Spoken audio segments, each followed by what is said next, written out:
Hello दोस्तों, इस video में मैं लेकर आई हूँ भारतीय राष्ट्रीय आंदोलन यानी कि इंडियन नेशनल मूवमेंट के 200 प्रश्नों को जो सीधे आपकी परीक्षा में छपेंगे। दोस्तों, यह एक मैराथन वीडियो है क्योंकि इस वीडियो में पेड सिलेबस के अकॉर्डिंग इस सब्जेक्ट के लगभग सभी टॉपिक से क्वेश्चन को कवर किया गया है, तो इसलिए आप इस वीडियो को कंप्लीट देखिएगा। 5 नंबर यहीं से मिलने वाले हैं। तो चलिए स्टार्ट करते हैं। दोस्तों, पहला प्रश्न है, मद्रास में होम रूल लीग की स्थापना किसने की थी। दोस्तों, यह कोई डिटेल वीडियो नहीं है बल्कि एग्जाम ओरिएंटेड क्वेश्चन आंसर वाली वीडियो है। मद्रास में होम रूल लीग की स्थापना एनी बेसेंट ने की थी 1916 ईस्वी में। अगला प्रश्न है, अहमदाबाद के निकट साबरमती आश्रम की स्थापना किसने की थी। महात्मा गांधी ने। साबरमती आश्रम कहाँ पर है? अहमदाबाद के निकट है। अगला प्रश्न है, गांधी जी ने सत्याग्रह का सर्वप्रथम प्रयोग कहाँ किया था। दक्षिण अफ्रीका में। इसके बाद क्वेश्चन है, गांधी जी ने भारत में सत्याग्रह का सर्वप्रथम प्रयोग कहाँ किया था। बिहार के चंपारण में। दोस्तों, इन दोनों प्रश्न को देखिएगा। इसमें वर्ल्ड लेवल पर पूछा है कि गांधी जी ने सत्याग्रह का सबसे पहले प्रयोग कहाँ पर किया था, यानी कि ये पूरे विश्व स्तर पर पूछा है, तो दक्षिण अफ्रीका में किया था। साउथ अफ्रीका में ये गए थे ना पहले पढ़ने के लिए। और गांधी जी ने भारत में कहाँ पर सबसे पहले किया था? बिहार के चंपारण में। अगला प्रश्न है, किन कारणों से अंग्रेजों को 3 कठिया प्रथा को समाप्त करना पड़ा। चंपारण विद्रोह के कारण। अगला प्रश्न है, होम रूल लीग को समाप्त करने की घोषणा किसने की थी। एनी बेसेंट ने। दोस्तों, इस वीडियो में जितने भी प्रश्न लिए गए हैं इनमें से 50% प्रश्न ऐसे हैं जो पिछले कई परीक्षाओं में पूछे गए हैं, अलग अलग परीक्षाओं में पूछे गए प्रश्न हैं और एग्जामिनर इन्हीं क्वेश्चन को उठाता है। दोस्तों, एग्जामिनर क्या करता है, वो कहीं अलग से क्वेश्चन नहीं लाता है, इन्हीं क्वेश्चन को घुमा फिरा के पूछता है। कैसे कैसे पूछता है वो भी मैं बताऊंगी। गांधी जी ने किस आंदोलन में पहली बार भूख हड़ताल किया था। 1918 में अहमदाबाद मिल मजदूरों के समर्थन में इन्होंने विद्रोह किया। उसी में 1918 में इन्होंने भूख हड़ताल किया था पहली बार। अगला प्रश्न है, जलियांवाला बाग हत्याकांड के विरोध में गांधी जी ने कौन सी उपाधि वापस कर दी।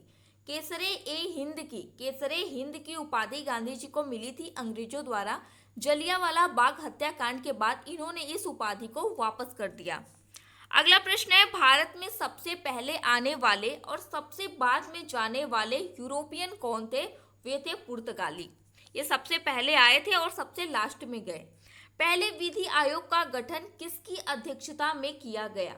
दोस्तों, पहले विधि आयोग का गठन विलियम बेंटिंग की अध्यक्षता में किया गया और पहले विधि आयोग के अध्यक्ष थे मैकाले। इन दोनों क्वेश्चन को भी आप ध्यान दीजिएगा।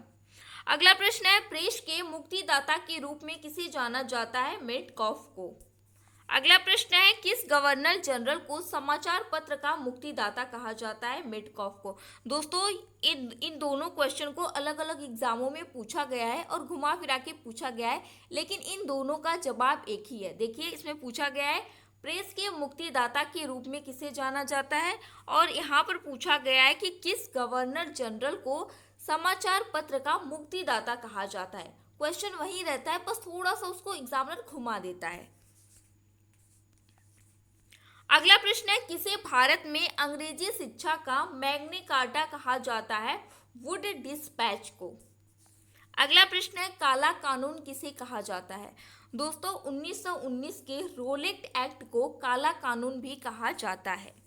अगला प्रश्न है, वर्नाकुलर प्रेस एक्ट जो कि 1878 के लिए कौन से कानून मॉडल के रूप में लिए गए थे। वो था आयरिश प्रेस कानून। अगला प्रश्न है, वर्नाकुलर प्रेस एक्ट 1878 को किसके कार्यकाल में पारित किया गया था। लिट्टन के कार्यकाल में इसे पारित किया गया था। अगला प्रश्न है, वर्नाकुलर प्रेस एक्ट 1878 को किसने निरस्त किया। रिपन ने। दोस्तों, पारित किसने किया था। लिट्टन ने। और इसे निरस्त किसने किया। रिपन ने। इन दोनों क्वेश्चन को आप कहीं लिख लीजिए, आपके परीक्षा में छपेगा। अगला प्रश्न है, जनगणना का प्रारंभ किसके काल में हुआ था। दोस्तों, मेयो के काल में हुआ था 1872 ईस्वी में। भारत में 10 की आधार पर जनगणना किसके काल से शुरू हुई? 10 की आधार पर जो जनगणना शुरू हुई वो रिपन के काल से हुई, 1881 ईस्वी से। अगला प्रश्न है, भारतीय राष्ट्रीय कांग्रेस के स्थापना के समय वायसराय कौन था? दोस्तों, भारतीय राष्ट्रीय कांग्रेस की स्थापना किसने की थी ये तो सभी को पता होगा, A.O. ह्यूम ने की थी। लेकिन उस समय पर वायसराय कौन था ये भी प्रश्न आपसे पूछा जा सकता है। उस समय पर जो वायसराय था वो था डफरिन, यानी कि डफर। अगला प्रश्न है, भारतीय पुरातत्व सर्वेक्षण विभाग की स्थापना किसके कार्यकाल में हुई थी? कर्जन के कार्यकाल में 1904 ईस्वी में। अगला प्रश्न है, ब्लू वाटर पॉलिसी पर सबसे अधिक बल किसने दिया था? फ्रांसीसी डी अल्मेडा ने ब्लू वाटर पॉलिसी। अगला प्रश्न है, बक्सर के युद्ध के बाद कौन सी संधि हुई? दोस्तों, बक्सर का युद्ध हुआ था, उसके बाद कौन सी संधि हुई? इलाहाबाद की संधि हुई 1765 ईस्वी में। किसने कराई थी? क्लाइव ने। इसको भी याद रखिएगा, क्लाइव को भी। अगला प्रश्न है, बक्सर का युद्ध जो कि 1764 में अंग्रेजी सेना बक्सर का युद्ध 1764 ईस्वी में हुआ था। उस समय पर अंग्रेजी सेना का नेतृत्व किसने किया था? अंग्रेजी सेना में उस समय पर कौन था? वो था हेक्टर मुनरो। अगला प्रश्न है, सहायक संधि का जन्मदाता किसे माना जाता है? सहायक संधि का जन्मदाता डुप्ले को माना जाता है। सहायक संधि का सर्वाधिक विस्तार किसने किया? वेलेजली ने। दोस्तों, जन्मदाता डुप्ले है लेकिन सबसे अधिक विस्तार करने वाला है वेलेजली, लॉर्ड वेलेजली। अगला प्रश्न है, भारतीय राष्ट्रीय कांग्रेस के प्रथम अध्यक्ष कौन थे? व्योमचंद्र बनर्जी। किस कांग्रेसी नेता को भारत का महान वृद्ध व्यक्ति कहा जाता है? दादा भाई नौरोजी को। अगला प्रश्न है, भारतीय सिविल सेवा में चुने जाने वाला पहला भारतीय कौन था? भारतीय सिविल सेवा में चुने जाने वाला पहला भारतीय थे सत्येंद्र नाथ टैगोर। अगला प्रश्न है, पहला अंग्रेज विरोधी संघर्ष किसके द्वारा शुरू किया गया था? सन्यासियों द्वारा। सन्यासी विद्रोह का उल्लेख कहाँ से मिलता है? बंकिम चंद्र चटर्जी के उपन्यास आनंद मठ से मिलता है। अगला प्रश्न है, कांग्रेस के लोग पदों के भूखे हैं, यह कथन किसका है? बंकिम चंद्र चटर्जी का। अगला प्रश्न है, कांग्रेस अपने पतन की ओर लड़खड़ाती हुई जा रही है, यह कथन किसका है? कर्जन का, लॉर्ड कर्जन का। अगला प्रश्न है, भवानी मंदिर पुस्तक के लेखक कौन है? वरिंद्र कुमार घोष। 1905 में इन्होंने इस पुस्तक को लिखा था। अगला प्रश्न है, भारतीय सुधार समिति की स्थापना किसने की थी? दादा भाई नौरोजी ने 1887 में इंग्लैंड में की थी। अगला प्रश्न है, भारतीय कांग्रेस के साथ इंडियन एसोसिएशन का विलय कब हुआ? 1883 ईस्वी में इन दोनों का विलय हो गया। अगला प्रश्न है, कांग्रेस केवल सूक्ष्मदर्शी अल्पसंख्यक का प्रतिनिधित्व करती है, यह किसने कहा है? डफरिन ने। अगला प्रश्न है, धन निकास के सिद्धांत का प्रतिपादन किसने किया था? दादा भाई नौरोजी ने।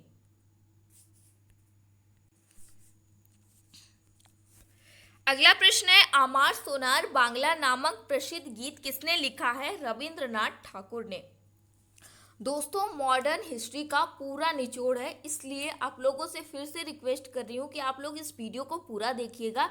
यहीं से प्रश्न आपके परीक्षा में देखने को मिलेगा, इसकी मैं गारंटी लेती हूँ। अगला प्रश्न है, ब्रिटिश हाउस ऑफ कॉमन्स का चुनाव लड़ने वाले पहले भारतीय कौन थे? दादा भाई नौरोजी। इन्होंने चुनाव जीता 1892 ईस्वी में। अगला प्रश्न है, बंगाल में क्रांतिकारी विचारधारा फैलाने वाले कौन थे? वरिंद्र कुमार घोष एवं भूपेंद्र नाथ दत्त।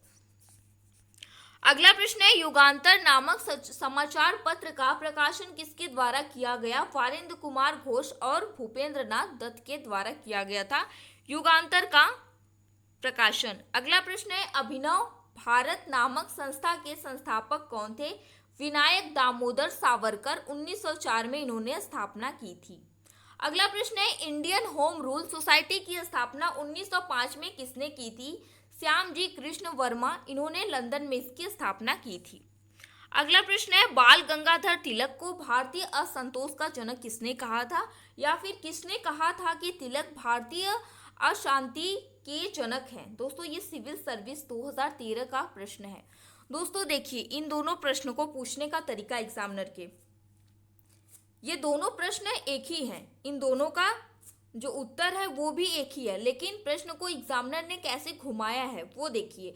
एक एग्जाम में पूछा गया है कि बाल गंगाधर तिलक को भारतीय असंतोष का जनक किसने कहा था, और ये सिविल सर्विस में पूछा गया प्रश्न है कि किसने कहा था कि तिलक भारतीय अशांति के जनक हैं। इन दोनों का सही जवाब है Valentine day, sorry Valentine day नहीं, वैलेंटाइन सिरोल या फिर चिरोल। दोस्तों इन दोनों को मैंने इसलिए लिखा है कि कहीं कहीं पर आपको सिरोल देखने को मिलेगा और कहीं कहीं पर चिरोल देखने को मिलेगा, तो आपको कंफ्यूज नहीं होना है, दोनों को याद रखना है। आपके एग्जाम में जो पूछे आप उसे सही लगा दीजिएगा। अगला प्रश्न है, जलियांवाला बाग नरसंहार के विरोध के रूप में किसने नाइटहुड यानी सर की उपाधि वापस कर दी थी? रविंद्रनाथ टैगोर ने अपने सर की अंग्रेजों द्वारा मिले सर की उपाधि को वापस कर दिया। अगला प्रश्न है, पूना में होम रूल लीग की स्थापना किसने की थी? बाल गंगाधर तिलक ने 1916 में। अगला प्रश्न है, खिलाफत दिवस कब मनाया जाता है? 19 अक्टूबर 1919 को। अखिल भारतीय मुस्लिम लीग का उदय कब हुआ? 1906 में। गदर पार्टी के पहले अध्यक्ष कौन थे? सोहन सिंह भकना। दोस्तों इन दोनों क्वेश्चन को आप ध्यान से देखिएगा क्योंकि यहाँ पर काफी कंफ्यूजन होती है। गदर पार्टी के संस्थापक कौन थे? लाला हरदयाल। इन्होंने स्थापना की थी 15 जुलाई 1913 को। दोस्तों अगर आप गूगल करेंगे या फिर कहीं पर देखेंगे तो आपको गदर पार्टी के संस्थापक के रूप में सोहन सिंह भकना को दिखाएगा, लेकिन सोहन सिंह भकना जो थे इसके पहले अध्यक्ष थे, लेकिन सही मायने में इसके संस्थापक जो थे वो थे लाला हरदयाल। तो आपको इसमें कंफ्यूज नहीं होना है। देखिए फिर से इन दोनों क्वेश्चन को देखिए। अंग्रेज सरकार ने कैंसर ए हिंद की उपाधि से किसे सम्मानित किया? एक एग्जाम में ऐसे क्वेश्चन पूछा गया है। दूसरे एग्जाम में क्वेश्चन पूछा गया है केसरे हिंद किसे कहा जाता था? दोस्तों इन दोनों का सही जवाब है महात्मा गांधी को। अगला प्रश्न है, 1919 में हंटर कमेटी का गठन क्यों किया गया? 1919 में हंटर कमेटी का गठन किया गया था जलियांवाला बाग हत्याकांड की जांच करने के लिए। अगला प्रश्न है, हर्मिट ऑफ शिमला किसे कहा जाता है? यह कहा जाता है A.O. ह्यूम को, जो एक अंग्रेज अधिकारी है जिसने कांग्रेस की स्थापना की है। इसका पूरा नाम है एलन एक्टोवियम ह्यूम। कभी कभी आपसे पूरा नाम भी दे दिया जाता है, लोग कंफ्यूज हो जाते हैं, इसलिए आप पूरा नाम भी ध्यान दीजिएगा। अगला प्रश्न है, दिल्ली चलो का नारा किसने दिया था? सुभाष चंद्र बोस ने। सविनय अवज्ञा आंदोलन को अंतिम रूप से वापस कब लिया गया था? 7 अप्रैल 1934 को। सविनय अवज्ञा आंदोलन में पठान सत्याग्रह ऊपर गोली चलाने से क्या कर दिया? दोस्तों ये शायद गलत हो गया क्वेश्चन, इसको छोड़ देते हैं, आगे बढ़ते हैं। अगला प्रश्न है, भगत सिंह, राजगुरु और सुखदेव को फांसी कब दी गई थी? ये प्रश्न कई बार पूछा गया है। 23 मार्च 1931 को इन तीनों शहीदों को फांसी दी गई। अगला प्रश्न है, भूतपूर्व लेफ्टिनेंट गवर्नर डायर को गोली किसने मारी थी? पंजाब में सरदार उधम सिंह ने मारी थी। अगला प्रश्न है, व्यक्तिगत सत्याग्रह आंदोलन किसने शुरू किया? महात्मा गांधी ने। अगला प्रश्न है, व्यक्तिगत सत्याग्रह आंदोलन के प्रथम सत्याग्रही कौन थे? विनोबा भावे। दोस्तों इसको स्टार्ट तो किया था महात्मा गांधी ने, लेकिन इसके पहले सत्याग्रही थे विनोबा भावे। अगला प्रश्न है, मोहम्मद अली जिन्ना ने भारत से अलग मुस्लिम राष्ट्र पाकिस्तान की मांग कब की? दोस्तों ये क्वेश्चन पूछा गया एग्जाम में। एक एग्जाम में पूछा गया कि मोहम्मद अली जिन्ना ने भारत से अलग मुस्लिम राष्ट्र पाकिस्तान की मांग कब की? एक में पूछा गया कि किस वर्ष मुस्लिम लीग द्वारा अलग पाकिस्तान की मांग उठाई गई? इन दोनों का सही जवाब है 1940 के लाहौर अधिवेशन में। अगला प्रश्न है, कांग्रेस के द्वारा अंग्रेजों भारत छोड़ो प्रस्ताव कब पारित किया गया? 1942 में। इसे वर्धा प्रस्ताव भी कहा जाता है। अंग्रेजों भारत छोड़ो, इस प्रस्ताव को वर्धा प्रस्ताव भी कहा जाता है 1942 में। अगला प्रश्न है, करो या मरो का नारा किसने दिया? महात्मा गांधी ने। आजाद हिंद फौज के संस्थापक थे रास बिहारी बोस, कैप्टन मोहन सिंह। दोनों नाम को आपको साथ में याद रखना है, क्योंकि कहीं कहीं पर आपको ये मिल जाएगा, कहीं ये मिल जाएगा, इसीलिए आपको दोनों याद रखना है, कंफ्यूज नहीं होना है। अगला प्रश्न है, आजाद हिंद फौज का नाम, आजाद हिंद फौज का नाम बदलकर भारतीय राष्ट्रीय सेना आजाद हिंद फौज किसने रखा? सुभाष चंद्र बोस ने। अगला प्रश्न है, जापानी सरकार ने रास बिहारी बोस को किस सम्मान से सम्मानित किया था? Second order of the merit of the rising sun से इन्हें सम्मानित किया था। अगला प्रश्न है, आजाद हिंद फौज की स्थापना किस देश में की गई? सिंगापुर में। इंडियन इंडिपेंडेंस लीग की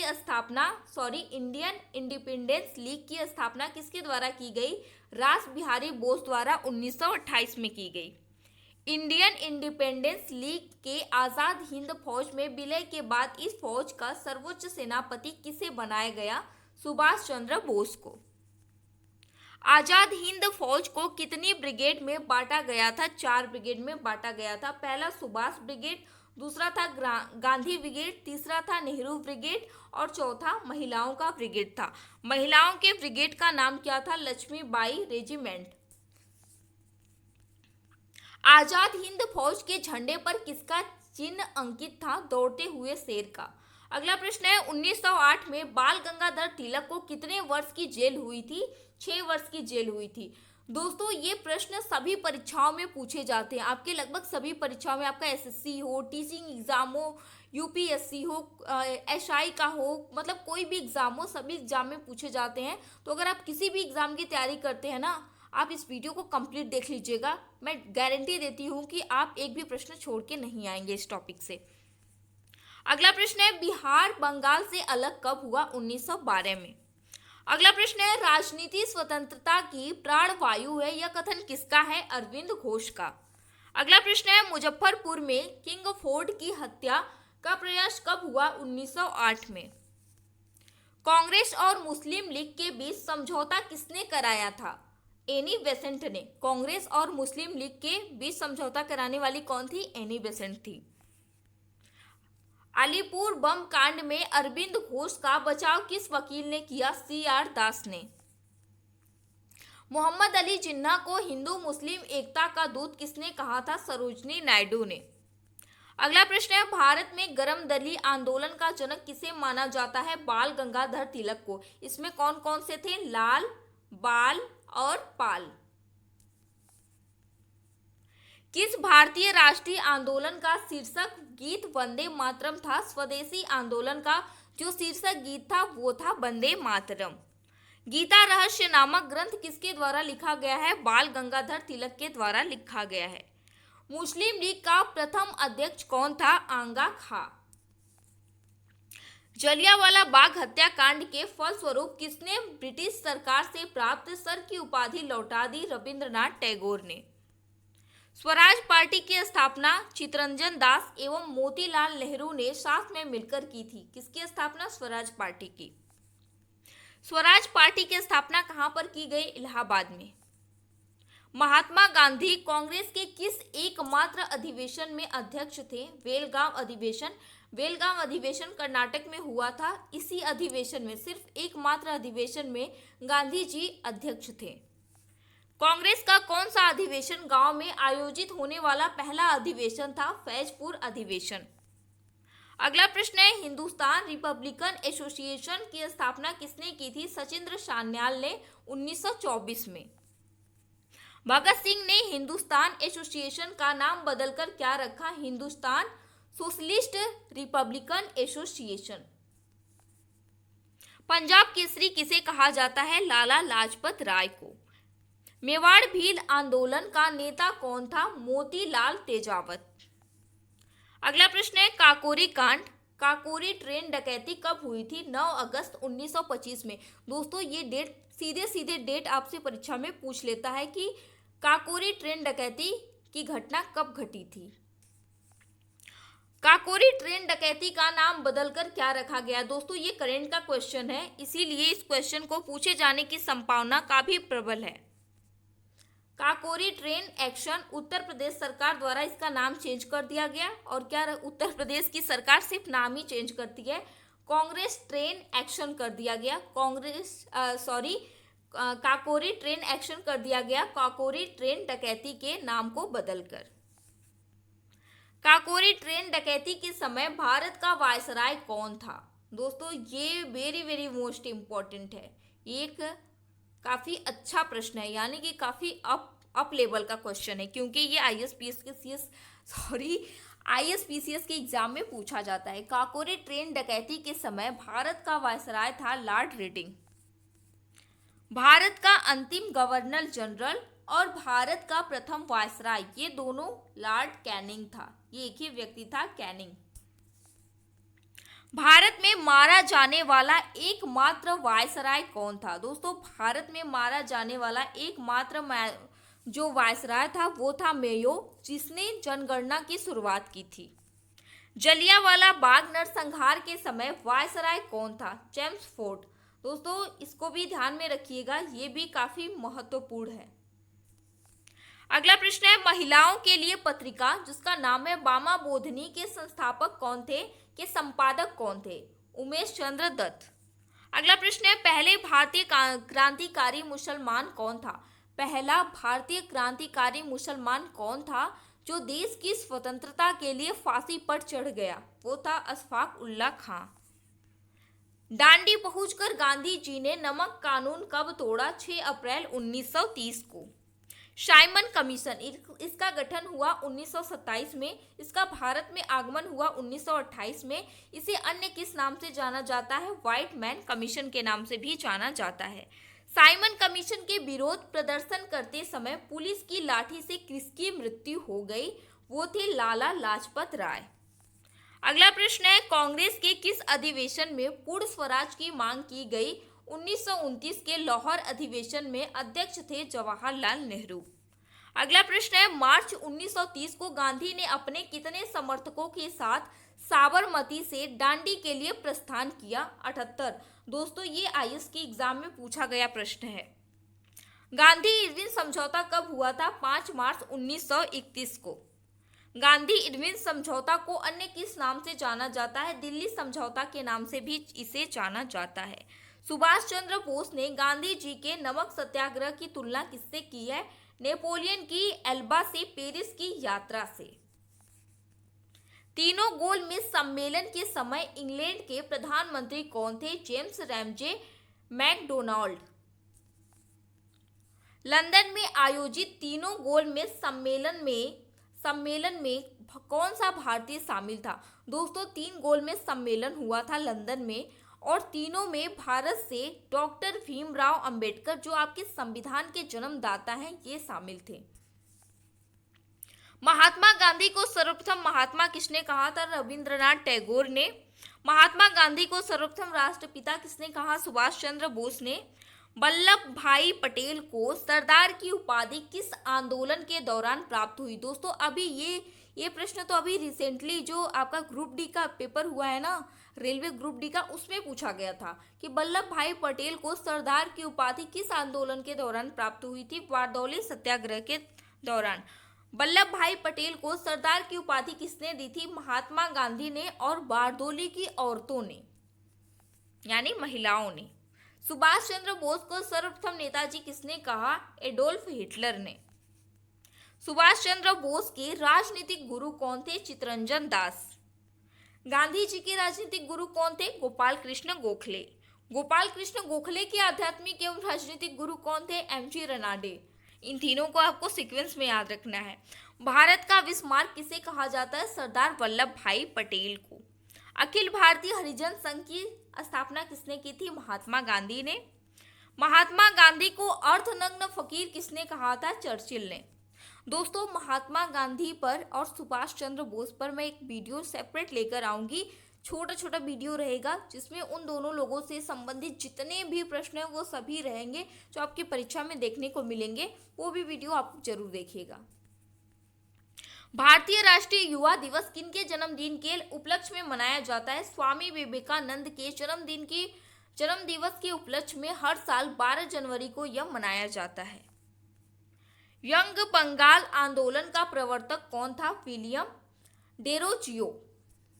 अगला प्रश्न है, महात्मा गांधी की हत्या किसने की थी? ये तो सभी को पता होगा, नाथूराम गोडसे जी ने की थी।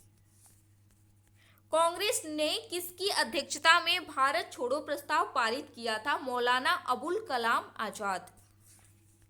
बिना ताज का बादशाह किसे कहा जाता है? सुरेंद्रनाथ बनर्जी को।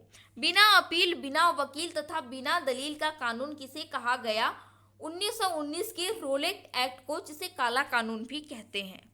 खिलाफत आंदोलन की शुरुआत किसने की थी? मोहम्मद अली एवं शौकत अली ने।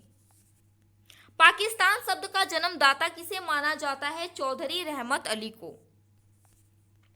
क्रिप्स प्रस्ताव पर किसने कहा कि यह एक आगे की तारीख का चेक है जिसका बैंक नष्ट होने वाला है? ये कहने वाले हैं महात्मा गांधी। राष्ट्रीय स्वतंत्रता आंदोलन के दौरान कुख्यात सेल्यूलर जेल कहां पर स्थित थी? अंडमान में। आर्य महिला सभा की स्थापना किसने की थी?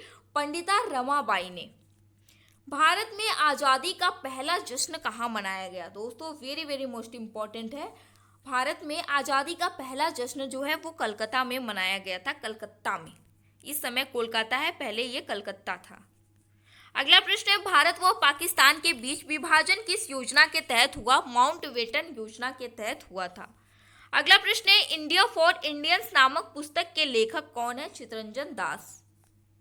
दांडी यात्रा में गांधी जी ने कितनी दूरी तय करने के बाद नमक कानून का विरोध किया? 340 किलोमीटर। यूपीएससी के परीक्षा में पूछा गया प्रश्न है। फ्रंटियर गांधी के नाम से किसे जाना जाता है? खान अब्दुल गफ्फार खान को। डिस्कवरी ऑफ इंडिया पुस्तक के लेखक कौन है? Jawaharlal Nehru. Indian liberal federation की स्थापना किसने की थी? सुरेंद्रनाथ बनर्जी ने। दक्षिण अफ्रीका में महात्मा गांधी द्वारा प्रकाशित पत्रिका कौन थी? India opinion. दोस्तों इंडिया ओपिनियन का प्रकाशन महात्मा गांधी ने किया था, कहां पर किया था? साउथ अफ्रीका में। 1947 के भारत राष्ट्रीय कांग्रेस के दिल्ली अधिवेशन की अध्यक्षता किसने की थी? डॉक्टर राजेंद्र प्रसाद ने।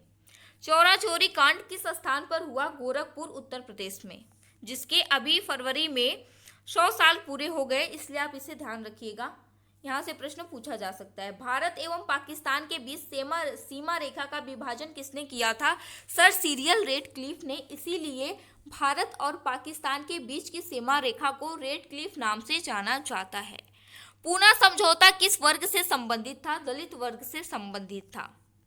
विश्व भारती विश्वविद्यालय की स्थापना किसने की थी? रविंद्रनाथ टैगोर ने। माउंटबेटन योजना का शुभारंभ कब हुआ? 1947 में। 4 अप्रैल 1919 ईस्वी को दिल्ली की जामा मस्जिद में प्रवचन में हिंदू मुस्लिम एकता के भाषण किसने दिए थे? दोस्तों 4 अप्रैल 1919 में दिल्ली की जामा मस्जिद में एक प्रवचन हुआ, उसमें हिंदू मुस्लिम एकता पर भाषण दिया गया। उस भाषण को देने वाले महाशय कौन थे? वो थे स्वामी सिद्धानंद।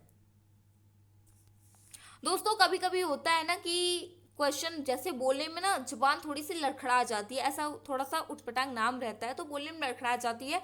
आप लोग बोलते हैं कि मैम को हिंदी नहीं आती। दोस्तों लगातार कंटिन्यू क्वेश्चन बोलते रहने से ना हालत ख़राब हो जाती है, तो इसीलिए कभी कभी ऐसी सिली मिस्टेक हो जाती है। तो प्लीज़ इसके लिए आप लोग प्लीज़ जज मत किया करिए, आप लोग बस सपोर्ट किया करिए। तो ये महाशय थे स्वामी श्रद्धानंद।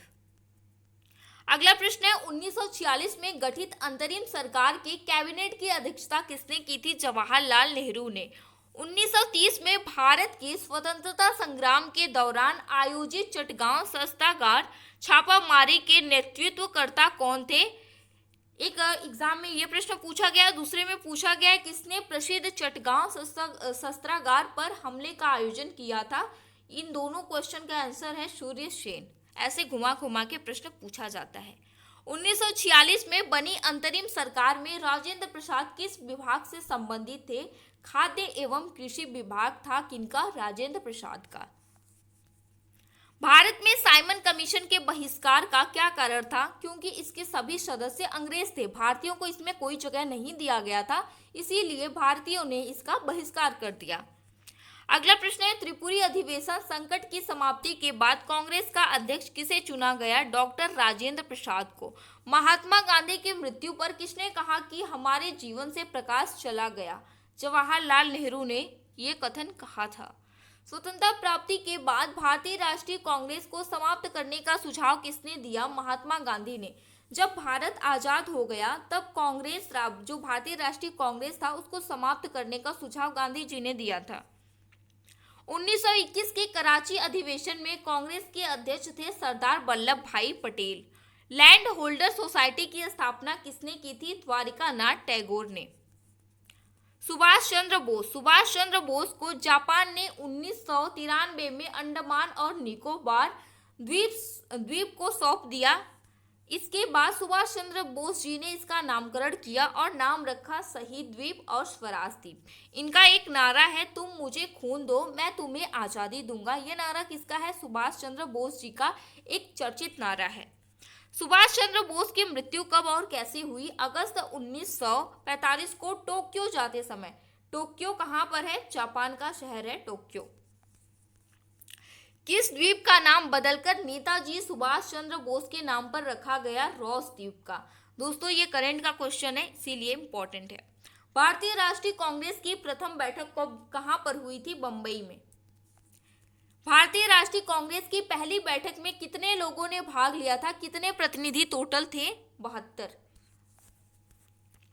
भारतीय राष्ट्रीय कांग्रेस का पहला मुस्लिम अध्यक्ष कौन था? बदरुद्दीन तैयब जी। भारतीय राष्ट्रीय आंदोलन की 1905 से लेकर 1917 ईस्वी की अवधि क्या कहलाती थी? उग्रवादी चरण। हर्मिट ऑफ शिमला किसे कहा जाता है? A.O. ह्यूम को, जिसने कांग्रेस की स्थापना की। निष्क्रिय विरोध का सिद्धांत देने वाले हैं अरविंद घोष। स्वराज मेरा जन्मसिद्ध अधिकार है और मैं इसे लेकर रहूंगा, यह कथन है बाल गंगाधर तिलक का। बंगाल विभाजन के विरोध में कौन सा आंदोलन शुरू हुआ? स्वदेशी आंदोलन। स्वदेशी आंदोलन की शुरुआत कहां से हुई? कोलकाता के टाउन हॉल से। अगला प्रश्न है, भारत में गरम दल के कौन से नेता बाद में एक योगी और दार्शनिक बने? उनका नाम है अरविंद घोष। लखनऊ समझौता कब हुआ? 1916 में। भारतीय राष्ट्रीय कांग्रेस की पहली महिला अध्यक्ष कौन थी? वो थी एनी बेसेंट। और भारतीय राष्ट्रीय कांग्रेस की पहली भारतीय महिला अध्यक्ष कौन थी? वो थी सरोजनी नायडू। उनका अधिवेशन कौन था? 1925 का कानपुर अधिवेशन। A nation in the making नामक पुस्तक के लेखक कौन है? सुरेंद्रनाथ बनर्जी। अगला प्रश्न है, कैबिनेट मिशन योजना को मुस्लिम लीग ने कब स्वीकार किया? 6 जून 1946 को। कैबिनेट मिशन योजना को कांग्रेस ने कब स्वीकार किया? 25 जून 1946 को। भारत में पहली बार संघीय संरचना किस अधिनियम द्वारा प्रस्तुत की गई थी? 1935 के अधिनियम के द्वारा। स्वतंत्रता प्राप्ति के समय कांग्रेस के अध्यक्ष कौन थे? जेबी कृपलानी। दोस्तों ये इंपॉर्टेंट क्वेश्चन है। 1942 को रॉयल इंडियन नेवी के विद्रोहियों को आत्मसमर्पण करने के लिए किसने राजी किया था? सरदार वल्लभ भाई पटेल ने और मोहम्मद अली जिन्ना ने। अगला प्रश्न है, स्वतंत्रता प्राप्ति के समय ब्रिटेन के प्रधानमंत्री कौन थे? क्लीमेंट एटली ब्रिटेन के प्रधानमंत्री थे। डंडा फौज का गठन किसने किया था? चमनदीव ने। हरिजन सेवक संघ के संस्थापक थे महात्मा गांधी। हरिजन सेवक संघ के प्रथम अध्यक्ष थे घनश्याम दास बिड़ला। भूदान आंदोलन किसने चलाया था? विनोबा भावे ने, जो पहले सत्याग्रही थे। मैं देश की बालू से ही कांग्रेस से भी बड़ा आंदोलन खड़ा कर दूंगा, यह कथन किसका है? महात्मा गांधी का। बांटो और छोड़ो का नारा कब दिया गया? 1943 के कराची अधिवेशन में। कांग्रेस का प्रथम ब्रिटिश अध्यक्ष कौन था? George Yule. अलीपुर केस में सरकारी गवाह कौन था? नरेंद्र गोसाई। अलीपुर जो केस हुआ था उसमें सरकारी गवाह था नरेंद्र गोसाई। सबसे कम उम्र में फांसी पर लटकने वाला क्रांतिकारी कौन था? वो थे खुदीराम बोस। भगत सिंह को अन्य किस नाम से जाना जाता है? शहीद ए आलम।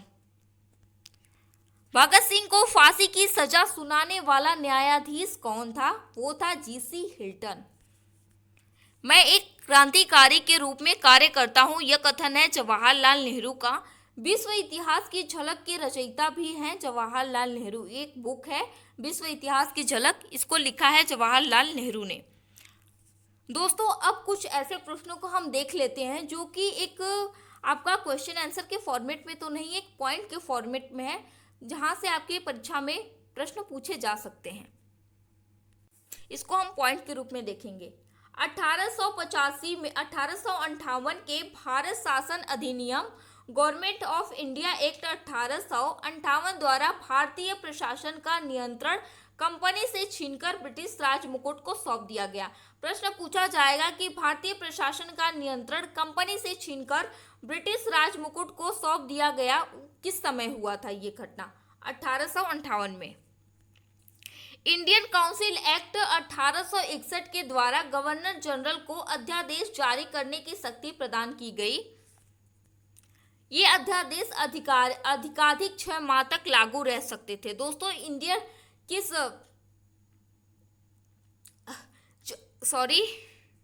गवर्नर जनरल को अध्यादेश जारी करने की शक्ति किस एक्ट के द्वारा प्रदान की गई थी? इंडियन काउंसिल एक्ट 1861 के द्वारा।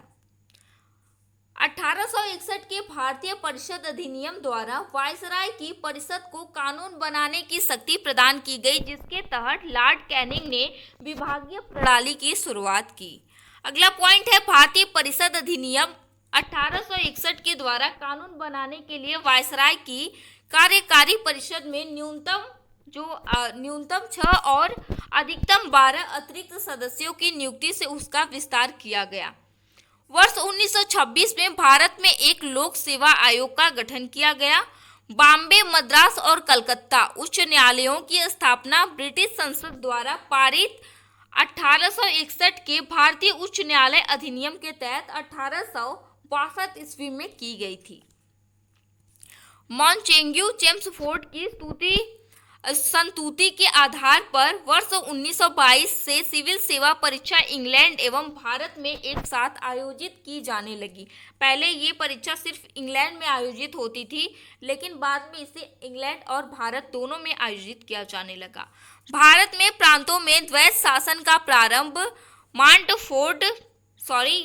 मॉन्टेग्यू चेम्सफोर्ड सुधार 1919 से प्रारंभ किया गया था, जिसे भारत सरकार अधिनियम 1919 भी कहा जाता है। 1935 के अधिनियम के तहत लोक सेवा आयोग के स्थान पर संघीय लोक सेवा का गठन किया गया। दोस्तों लोक सेवा आयोग के स्थान पर संघीय लोक सेवा का गठन किस अधिनियम के द्वारा किया गया था? ऐसे प्रश्न आपसे परीक्षा में पूछा जाएगा 1935 के अधिनियम से। वर्ष 1937 से संघीय लोक सेवा आयोग ने ब्रिटिश लोक सेवा आयोग से स्वतंत्र परीक्षा आयोजित कराना प्रारंभ किया। दोस्तों इन सभी पॉइंट से क्वेश्चन आपको बनाना है, क्योंकि अगर आप क्वेश्चन बनाएंगे तो आपको आपके दिमाग में घुस जाएगा, आपको परीक्षा में तुरंत क्लिक कर जाएगा आपके माइंड में। वर्ष 1950 में संविधान के लागू होने के बाद संघीय लोक सेवा आयोग का नाम बदलकर लोक सेवा आयोग कर दिया गया, यानी कि यूपीएससी से इसका नाम यूपीएससी कर दिया गया। 1935 के अधिनियम के द्वारा प्रांतों में द्वैत शासन समाप्त कर दिया गया। प्रांतों को स्वायत्तता मतलब कि स्वतंत्रता प्रदान की गई तथा केंद्र में द्वैत शासन को लागू किया गया। प्रांत में द्वैत शासन को समाप्त कर दिया गया, लेकिन जो केंद्र था उसमें द्वैत शासन को लागू ही रहने दिया गया। ये सब कब हुआ था? 1935 के अधिनियम से। भारतीय राष्ट्रीय कांग्रेस ने अपने लखनऊ अधिवेशन 1936 में भारत सरकार अधिनियम 1935 को स्वीकार किया था। 1935 अधिनियम को कब स्वीकार किया गया था? लखनऊ अधिवेशन में। 1935 के अधिनियम के बारे में जवाहरलाल नेहरू ने क्या कहा है? उन्होंने कहा है यह एक कार जिसमें ब्रेक तो है लेकिन इंजन नहीं है। ये है 1935 का अधिनियम। पंडित जवाहरलाल नेहरू ने भारत सरकार अधिनियम 1935 राजा महेंद्र प्रताप ने अपने सहयोगी बरकतुल्ला के साथ प्रथम महायुद्ध के दौरान 1915 में काबुल यानी कि अफगानिस्तान, अब का अफगानिस्तान है, पहले इसका नाम काबुल था, काबुल में भारत की प्रथम अस्थायी सरकार का गठन किया था। भारत का वर्तमान संवैधानिक ढांचा बहुत कुछ 1935 के अधिनियम पर आधारित है। भारत का जो अभी वर्तमान में संवैधानिक ढांचा है वो काफ़ी हद तक 1935 के अधिनियम पर आधारित है। भिकाजी रुस्तम कामा भारतीय क्रांति की मां के रूप में विख्यात थी। कौन थी? भिकाजी रुस्तम कामा। वर्ष 1907 में भिकाजी रुस्तम कामा ने स्टुटगार्ट जर्मनी की अंतर्राष्ट्रीय समाजवादी कांग्रेस में भाग लिया, जहां इन्होंने प्रथम भारतीय राष्ट्रीय झंडे को फहराया, जिसकी डिजाइन इन्होंने स्वयं वीडी सावरकर एवं श्यामजी कृष्ण वर्मा के साथ मिलकर संयुक्त रूप से तैयार की थी।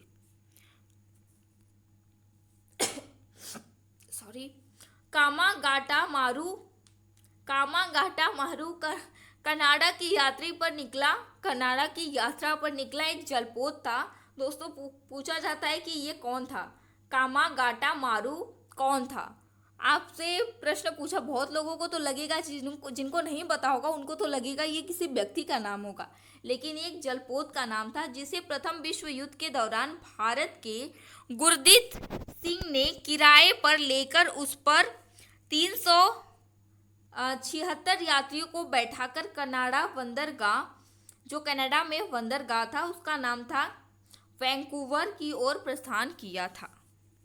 अगला है, ब्रिटिश सरकार ने कंपनी में व्याप्त भ्रष्टाचार एवं कुप्रशासन को दूर करने के लिए 1773 का रेगुलेटिंग एक्ट पारित किया था। इसी रेगुलेटिंग एक्ट के द्वारा सर्वप्रथम कलकत्ता में एक सर्वोच्च न्यायालय की स्थापना की गई। इसमें एक मुख्य न्यायाधीश था और 3 अन्य न्यायाधीश की नियुक्ति हुई। उच्चतम न्यायालय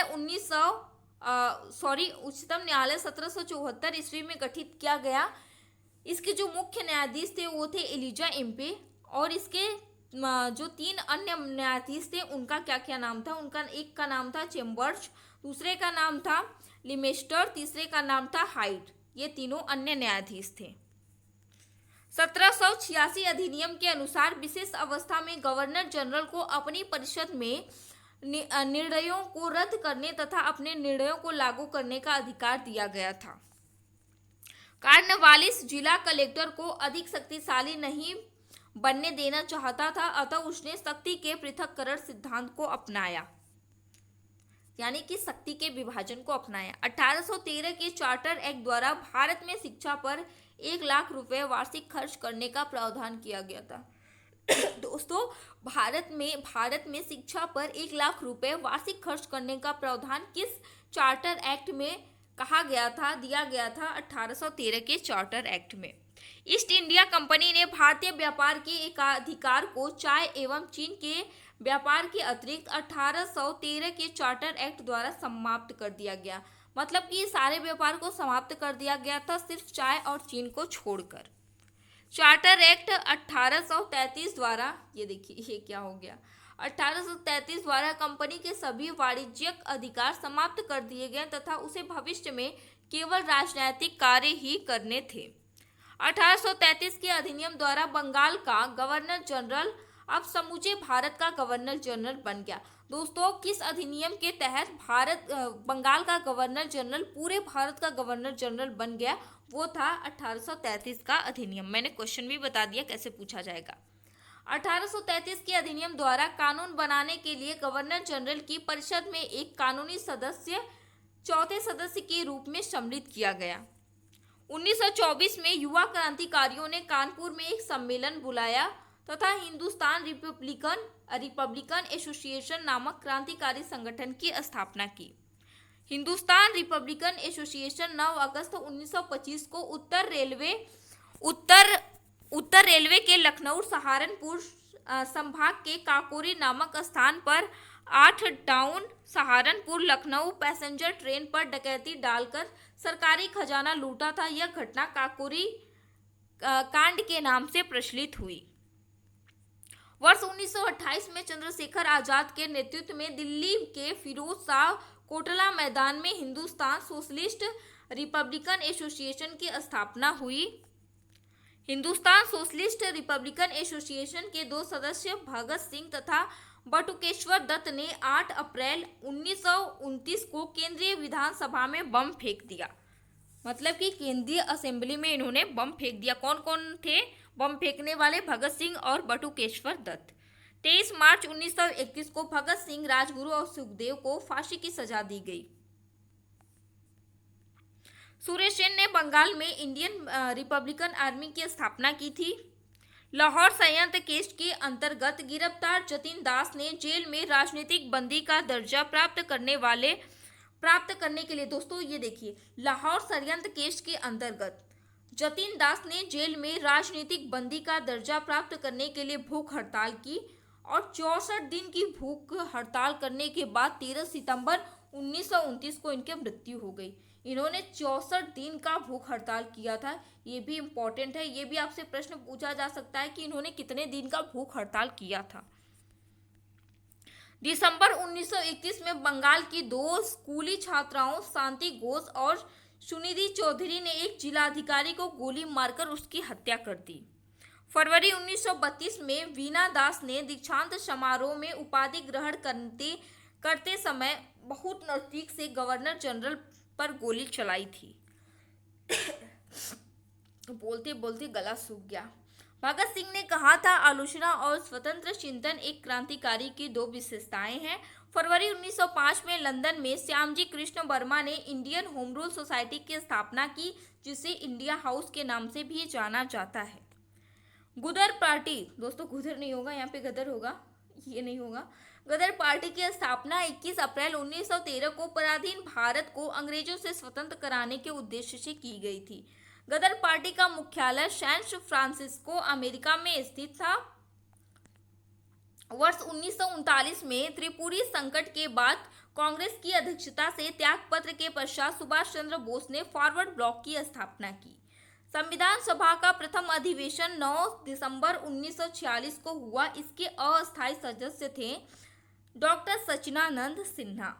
11 दिसंबर 1946 को संविधान सभा की दूसरी बैठक दिल्ली में हुई, जब उस समय पर डॉक्टर राजेंद्र प्रसाद को अस्थायी अध्यक्ष बनाया गया। अस्थायी अध्यक्ष कौन थे? सचिदानंद सिन्हा थे और अस्थायी अध्यक्ष थे doctor Rajendra Prasad. Maulana Abul Kalam Azad cabinet mission के भारत आगमन के समय भारतीय राष्ट्रीय कांग्रेस के अध्यक्ष थे। जब कैबिनेट मिशन 1928 में भारत आया था, उस समय पर जो भारत के कांग्रेस के अध्यक्ष थे वो थे मौलाना अबुल कलाम आजाद।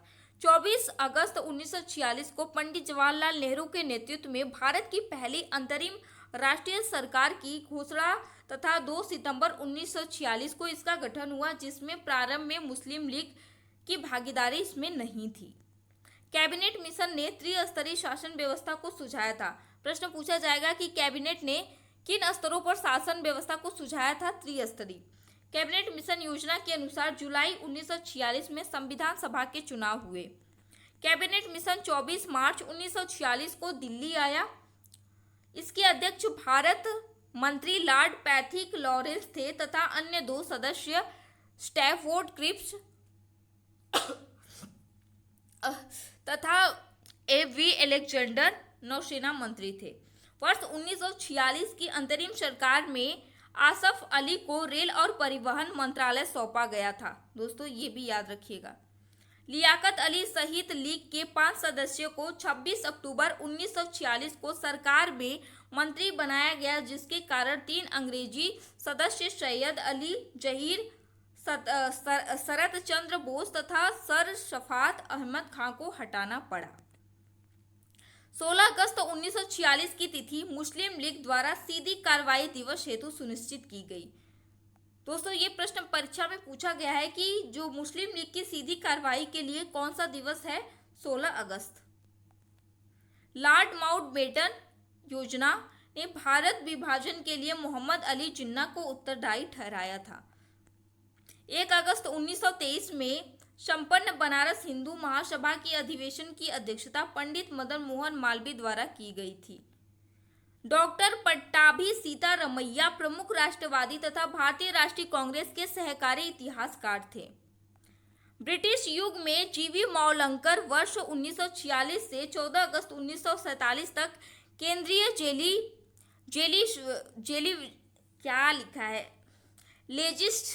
लेजिस्लेटिव असेंबली के अध्यक्ष रहे एवं भारत के स्वतंत्र होने के बाद लोकसभा के प्रथम अध्यक्ष के रूप में वर्ष 1952 से 1956 तक रहे। अगला प्रश्न है, जीवी मावलंकर वर्ष 1937 से 1946 के दौरान बंबई प्रांत की लेजिस्लेटिव असेंबली के भी अध्यक्ष रहे।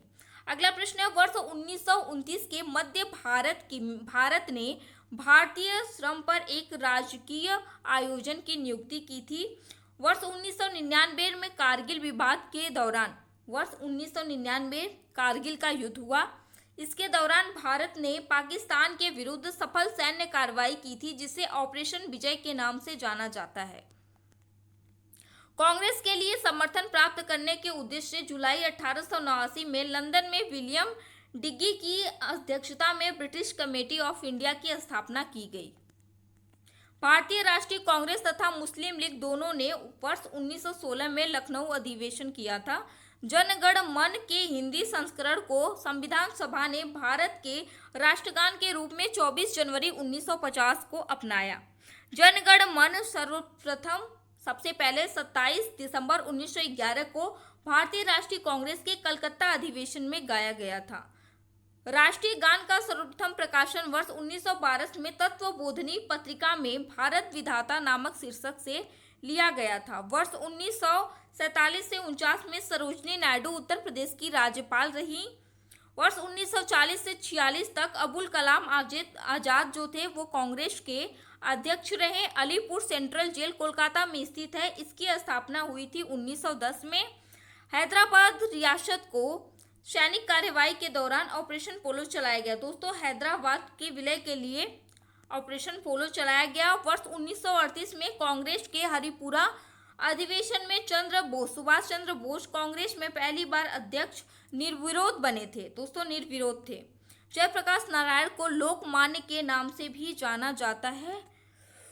दोस्तों, ये थे सभी महत्वपूर्ण प्रश्न। मैंने बोला था वीडियो में स्टार्टिंग में कि 200 प्रश्न है, लेकिन दोस्तों ये 250 प्रश्न थे टोटल। हो सकता है उससे भी ज़्यादा रहे हों। दोस्तों, आई होप कि आपको वीडियो पसंद आई होगी। ये वीडियो आपके लिए डेफिनेटली हेल्पफुल होगी। आपने इस वीडियो को अगर पूरा देखा है तो इस वीडियो को लाइक करिएगा, इस वीडियो को शेयर करिएगा, और चैनल पर पहली बार आए तो सब्सक्राइब करके बेल आइकन को प्रेस करना बिल्कुल मत भूलिएगा। Thank you.